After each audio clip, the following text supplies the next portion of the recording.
नांदणी मठाचे मठाधिपती जिल्हाधिकारी कार्यालयात सुरू असलेल्या महत्त्वाच्या बैठकीतून अचानक बाहेर पडले। या निर्णयाने उपस्थितांमध्ये संभ्रमाचं वातावरण निर्माण झालं असून ते नक्की का बाहेर पडले याचं कारण अद्यापही स्पष्ट झालेलं नाही। जिल्हाधिकारी कार्यालय परिसरात माध्यम प्रतिनिधींनी त्यांच्याशी संवाद साधण्याचा प्रयत्न केला असता स्वामीजींनी स्पष्ट शब्दात बोलण्यास नकार दिला।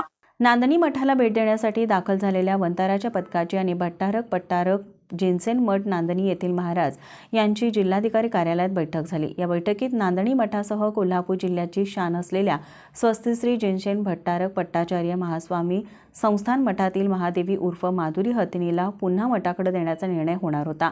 परंतु बैठकीतून सकारात्मक काही निर्णय झाला नसल्याने भट्टारक यांनी निघून जाणं पसंत केलं। सर्वोच्च न्यायालयाच्या आदेशानुसार वंतारा गुजरात इथं नेण्यात आली।